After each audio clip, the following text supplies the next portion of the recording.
buonasera, benvenuti a TG Sicilia, vediamo insieme le principali notizie. La mafia faceva affari con i fondi dell'emergenza Covid, una truffa ai danni dello Stato è stata scoperta dalla polizia di Catania, 25 persone indagate, tra i 5 arrestati anche un carabiniere e 2 funzionari di istituti di credito. Prosegue lo scontro tra governo e magistrati dopo la sentenza del giudice di Catania che ha sconfessato il decreto del governo sui migranti. A rinfocolare le polemiche adesso c'è anche un video. Il suicidio di Alice. Dopo la violenza di gruppo, rinviati a giudizio 2 dei presunti autori dello stupro. La ragazza di 15 anni di Agrigento, filmata durante gli abusi, si lanciò dalla rupe Atenea. A Siracusa, feriti e danni durante gli scontri tra tifosi al termine del match di Serie D. Grave il bilancio, 4 poliziotti feriti, vetri delle auto distrutti. Catania sporca. A Librino i marciapiedi sono completamente invasi dalla spazzatura. Additelo al vostro TG le segnalazioni dei residenti di Viale Grimaldi. Calcio, il Catania vince 2-1 il derby con il Messina e si qualifica al prossimo turno di Coppa Italia. Per i rossazzurri in gol Bocic e Sarao.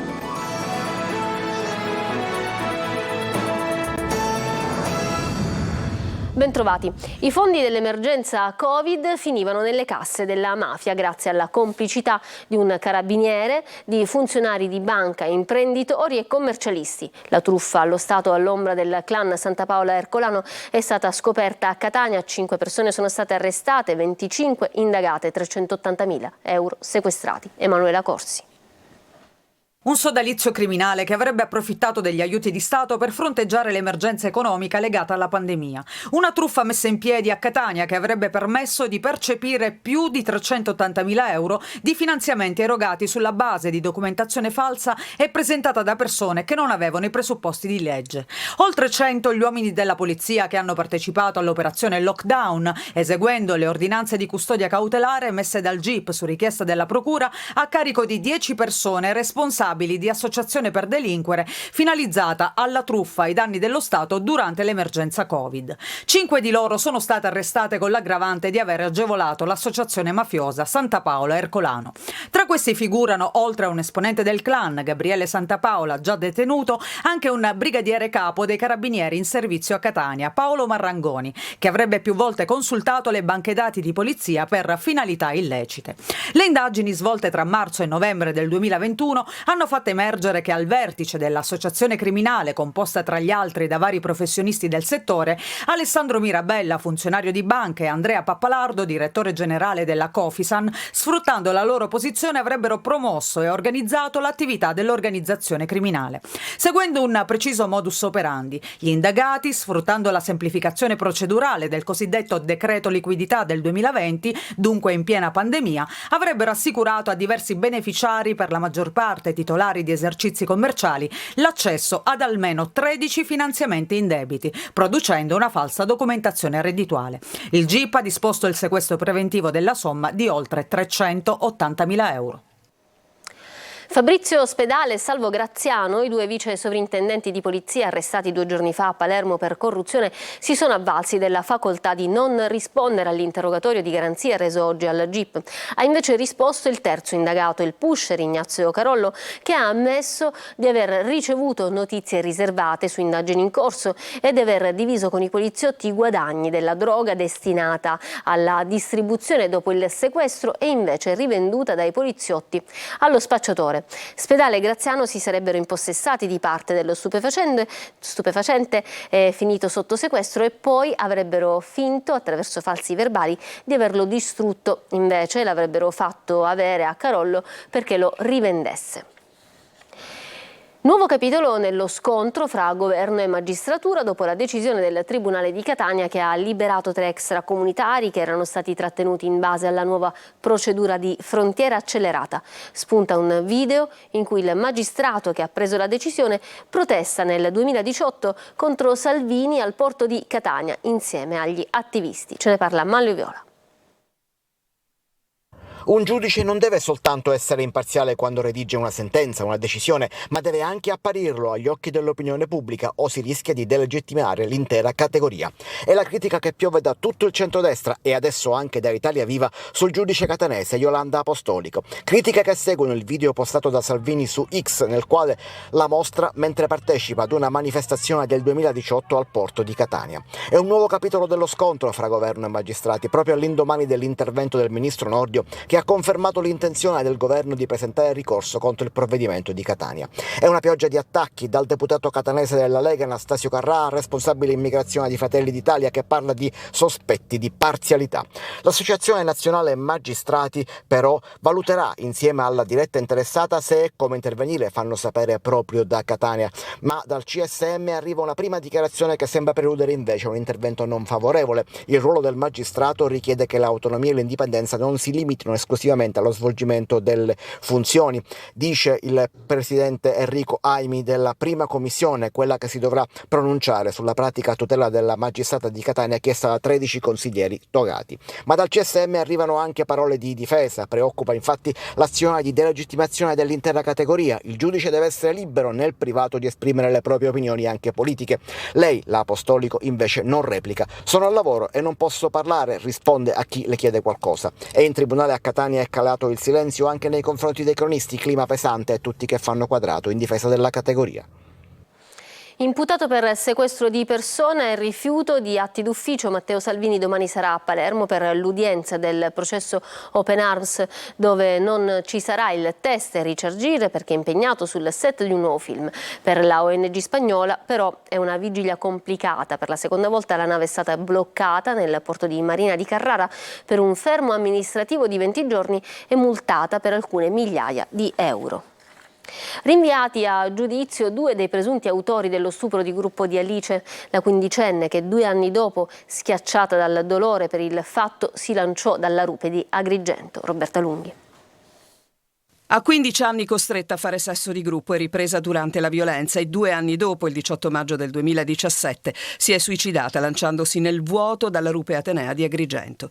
Riemerge il ricordo doloroso della storia della giovanissima Alice dopo il pronunciamento del giudice per l'udienza preliminare del Tribunale di Palermo, Marco Gaeta, che ha rinviato a giudizio 2 giovani accusati di violenza sessuale di gruppo e produzione di materiale pedopornografico. La prima udienza il 4 dicembre. Nell'inchiesta sul suicidio della 17enne agrigentina ci sono anche 2 ragazzi che all'epoca dei fatti erano minorenni e che adesso hanno 26 anni. Indagando sul suicidio, gli agenti della squadra mobile, dopo aver scartato alcune piste come quella delle 7 sataniche, sono riusciti a venire in possesso dei video che immortalavano l'allora quindicenne mentre subiva le violenze dei 4 ragazzi che le avrebbero intimato di restare ferma, incuranti delle suppliche e del rifiuto della ragazza. Alice, prima di lanciarsi nel vuoto, scrisse uno straziante post su Facebook. Nessuno di voi sa e saprà mai con cosa ho dovuto convivere da un periodo a questa parte. Quello che mi è successo non poteva essere detto. Io non potevo e questo segreto dentro di me mi sta divorando. Ho provato a conviverci e in alcuni momenti ci riuscivo così bene che me ne fregavo, ma dimenticarlo mai. I carabinieri di Alcamo indagano su un tentativo di violenza sessuale che sarebbe avvenuto nella notte tra martedì e ieri in una strada del centro abitato. La vittima, una siciliana di circa 40 anni, sarebbe stata fermata e aggredita. Dopo una breve colluttazione è riuscita in qualche modo a divincolarsi e a fuggire. La vittima, che ha riportato lievi ferite, è stata soccorsa e medicata all'ospedale San Vito e Santo Spirito di Alcamo. Il post partita tra Siracusa e Acireale finisce malissimo. 4 poliziotti feriti e vetri delle auto distrutti, una guerriglia urbana nella zona nord della città che ha fatto vivere momenti di tensione, come ci racconta Francesco Aloi. Finita la partita inizia la guerriglia urbana. In diverse zone di Siracusa si sono vissuti minuti di paura nel post partita con la Cireale terminata 3-1 per gli aretusei. I primi scontri in via Torino e viale Teocrito nella borgata Santa Lucia. Siamo vicinissimi al De Simone. Vai!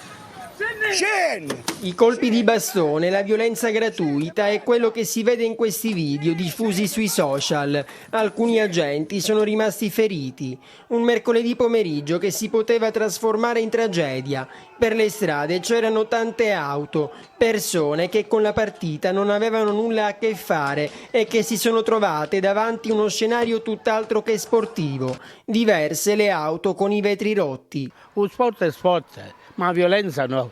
Assolutamente, ancora oggi nel 2000, sia giovane che vecchio, a trovare al punto di a queste cose. I negozi aperti hanno deciso di chiudere subito le saracinesche. Nel suo bar c'erano anche bambini, ha detto. Qui dentro si sono rifugiati bambini, donne, uomini che non c'entravano niente, insomma la popolazione normale che cercava aiuto, come del resto dentro la farmacia, dentro il supermercato e nei locali adiacenti. Poco prima che finisse la partita abbiamo abbassato le serrande perché abbiamo visto l'inizio dei tafferugli tra le due tifoserie e quindi abbiamo preferito trattenere i clienti che erano presenti al punto vendita e aspettare che il tutto finisse. La Vox Populi critica la scelta delle forze dell'ordine di far passare i tifosi accesi da zone calde della città come Mazzarona e Santa Panagia. Lungo il percorso numerosi gli stop con tafferugli, lanci di fumogeni e pietre. Adesso, dopo la guerriglia urbana, non è difficile prevedere una pioggia di daspo. Minorenni piromani a Canicattì, una scuola del comune agrigentino è stata devastata da 4 giovanissimi del luogo, tutti denunciati. I carabinieri li hanno sorpresi mentre stavano dando alle fiamme il sipario del teatro. Davide Sardo. Raid vandalico a Canicattì nell'Agrigentino ai danni della dismessa scuola La Carruba, già teatro di scorribande nelle ultime settimane. Un gruppo di giovanissimi canicattinesi l'altro ieri sera è riuscito ad entrare all'interno dell'edificio per devastare tutti gli arredi. I carabinieri della compagnia di Canicattì hanno denunciato 4 ragazzi. I militari dell'Arma hanno sorpreso un maggiorenne e 3 minorenni, di cui uno addirittura non ancora 14enne, mentre stavano appiccando un rogo al sipario del teatro della scuola e stavano distruggendo gli ultimi arredi rimasti. Il maggiorenne è stato denunciato alla Procura della Repubblica di Agrigento, mentre i minori sono stati affidati ai genitori ma verranno deferiti alla Procura presso il Tribunale per i minorenni. I carabinieri nelle ultime settimane hanno intensificato i servizi di controllo alla scuola La Carruba, già al centro di raid vandalici. L'ultimo episodio è stato segnalato da alcuni cittadini che hanno avvertito tempestivamente le forze dell'ordine.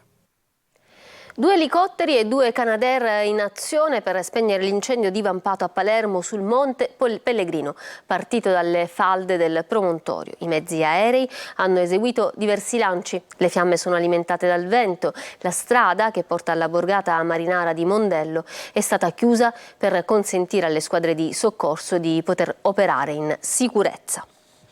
Il GUP di Palermo, Angela Lopiparo, ha rinviato a giudizio i fratelli Salvatore e Walter Tuttolomondo, ex proprietari del Palermo Calcio. Sono accusati, fra l'altro, di bancarotta fraudolenta e autoriciclaggio. I Tuttolomondo avevano comprato dall'imprenditore Maurizio Zamparini la US Città di Palermo, la vecchia società del Palermo Calcio, ma i 2 imprenditori, per evitare il peggio e riuscire comunque a iscriversi al campionato, avrebbero cercato di truccare le carte. Prima che la barca affondasse e la società venisse dichiarata fallita, scrisse il GIP che definì Salvatore Tuttolomondo una personalità criminale, gli imprenditori svuotarono le casse. Catania pattumiera, nuova segnalazione, additelo al vostro TG. Questa volta la segnalazione arriva da Librino, dove i marciapiedi di Viale Grimaldi sono completamente invasi dalla spazzatura. Per noi Tonino De Mana. Di giorno o di notte, non c'è differenza. Un marciapiede o un altro non cambia la sostanza, visto che la spazzatura a Catania è ovunque. Viale Grimaldi al Librino somiglia più ad una discarica a cielo aperto che ad una strada. Sacchetti dell'immondizia disseminati ovunque, cumuli di scarti edili, gomme ed eternit nei pressi delle fermate dell'autobus ed in prossimità dei parchi giochi, anche se da queste parti di bambini non se ne vede l'ombra. Del resto, chi porterebbe il proprio figlio a giocare e divertirsi in un'area del genere? Nessuno, aggiungiamo noi. Da queste parti però va di moda il lancio del sacchetto, ma non è un gioco per bambini, è la triste abitudine di deturpare ogni angolo della città, incuranti del danno ambientale che ne deriva. Danno ed anche pericolo, visto che i rifiuti non consentono il passaggio, costringendo ignari pedoni a scendere dal marciapiede con il serio rischio di essere travolti dalle auto in transito. C'è un sacco di spazzatura per la strada, non si può passare assolutamente, devi scendere per la strada, è pericoloso anche perché i bambini stesso hanno paura delle macchine che passano, perché come si è sentito dire già hanno travolto un passeggino che erano sulle strisce pedonali, perché non possono camminare più nemmeno sui marciapiedi e non è giusto. Vuoi lanciare un appello a queste persone che comunque deturpano e buttano la spazzatura di giorno e di notte? Allora, io faccio l'indifferenziata, quindi è giusto che tutti quanti, come la stiamo facendo tutti, che rispettano tutti questo. Anche qui ci sono le telecamere ed anche qui sono inutili, visto che, a giudicare dalle montagne di rifiuti, nessuno sembra abbia mai pagato, ad eccezione dei cittadini onesti, visto che si tratta sempre di denaro pubblico. E sono tante le segnalazioni che arrivano al nostro numero di WhatsApp 342 74 55 005. Noi diamo voce alla vostra denuncia con la speranza che qualcuno, alla fine, possa metterci la faccia. La clown terapia tra le corsie dell'ospedale e degli ospedali è una terapia di supporto alle cure tradizionali ormai ben nota. Noi abbiamo incontrato a Ragusa il primo clown dottore della storia mondiale che ci spiega l'importanza della comicoterapia in vari ambiti del sociale. Laura Curella. Dal circo a un ospedale di New York, con un naso rosso e la voglia di mettersi a disposizione degli altri, per ricordare il valore della gioia e della speranza. Michael Christensen, il primo clown dottore della storia mondiale, racconta della sua esperienza durante un incontro di formazione a Ragusa rivolto a educatori e volontari del settore sociale. This was never my idea. Non è mai stata la mia idea. This evolved from a commitment and willingness to serve. Questo è un'evoluzione di un mio mettermi a disposizione e impegnarmi nel servire. Ero un clown nel Big Apple Circus di New York. Sono stato invitato ad andare a fare uno spettacolo in un ospedale. 7 mesi prima mio fratello era morto di un cancro al pancreas e qualche tempo prima di morire mi aveva regalato una borsa da medico pensando che forse suo fratello, il clown, ne avrebbe potuto fare un uso migliore. E da il signor Stubbs sono diventato il dottor Stubbs. Sono stati 20 minuti del miglior tempo della mia vita. Questo ha ispirato una conversazione con i direttori. How can we bring this to the children on an ongoing basis? Come possiamo portare questo in un modo continuativo? This was the beginning. Questo è stato l'inizio. Al suo fianco Rodrigo Morganti, il primo clown dottore italiano che dal 1995 lavora negli ospedali e forma colleghi in giro per il mondo. Noi siamo terapeutici nel senso che speriamo che le persone possano migliorare, ma il valore di quello che facciamo noi è lo stesso valore che ha la gioia e che hanno tante altre cose. Umorismo, comicità ed empatia, gli strumenti per promuovere una umanizzazione profonda in diversi settori che operano a contatto con le persone, non solo in ospedale. Parliamo del meteo adesso. Che sia stato un settembre caldo lo avevamo notato, ma che il mese appena trascorso sia stato il settembre più caldo di sempre, adesso ce lo spiegano, ce lo dicono gli esperti. Oltre 2 gradi al di sopra della media. E per il prossimo fine settimana aspettiamoci ancora temperature estive. Desiree Ferlito. Il caldo anomalo non molla la presa in Sicilia, l'anticiclone continua a essere protagonista assoluto e lo sarà secondo gli esperti anche nel weekend con temperature ben oltre la media stagionale. Ci aspetta un altro fine settimana dal sapore decisamente estivo, ideale per un bagno fuori stagione. Avremo ancora condizioni di bel tempo, di clima prevalentemente soleggiato un po' su tutta la nostra isola e soprattutto di temperature massime che torneranno a rialzarsi, tanto che nel corso del fine settimana in qualche località si potranno superare anche i 30 gradi. Parliamo di valori termici pienamente estivi e largamente sopra le medie climatologiche tipiche del mese di ottobre. Secondo i dati raccolti da Copernicus, l'osservatorio climatico dell'Unione Europea, il mese scorso è stato il settembre più caldo mai registrato e con un margine straordinario di differenza rispetto agli anni passati. La temperatura media è stata di ben 2,5 gradi sopra la media climatologica del periodo 1991-2020. E ancora si dovranno sentire gli effetti del fenomeno del Niño che in questo momento si sta intensificando sull'Oceano Pacifico e da noi gli effetti di questo fenomeno si vedranno non prima della prossima primavera. Unica differenza con la bella stagione, il minor soleggiamento e le notti più lunghe e fresche. Il caldo dovrebbe smorzarsi, ma non si intravede ancora all'orizzonte nessuna reale svolta fredda. Le temperature, come detto, si manterranno superiori alla media. L'autunno, quello vero, può attendere. Ci fermiamo per una pausa, torniamo tra poco con il calcio.